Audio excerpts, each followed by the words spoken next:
আরে তান্ত্রিক বাবা, আমার ছেলেকে বাঁচাও, এর ভিতরে আত্মা ঢুকে পড়েছে, একে এখানে রেখে দে। একে তো আমি ঠিক করে দিব, কিন্তু তুই আগে এটা বল, এর ভিতরে আত্মা ঢুকলো কিভাবে? তাহলে তুমি শোনো। আরে বেটা, তুই এ কি করছিস? বাবা, আমি পারফিউম লাগাচ্ছি। বেটা, তুমি পারফিউম লাগাও না, ছোট বাচ্চাদের পারফিউম লাগাতে নেই। এমনিতেই তুমি তোমার বন্ধুর বার্থডে পার্টিতে যাচ্ছ, ওখানে যেতে একটি জঙ্গল পড়ে, যাতে তোর ভিতরে কোনো আত্মা না ঢুকে পড়ে। ঠিক আছে বাবা, লাগাবো না। ঠিক আছে। আরে ভাই চল, কখন আর যাবি বার্থডে পার্টিতে? হ্যাঁ চল যাই।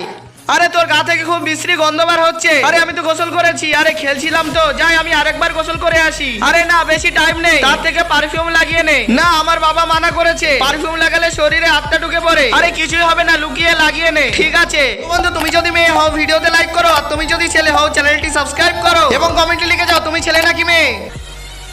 লাগিয়ে নিয়েছি, এখন চল চল। এই বাচ্চাটার গা থেকে খুব সুন্দর সেন্ট আসছে, ওর শরীরে ঢুকে পড়ি।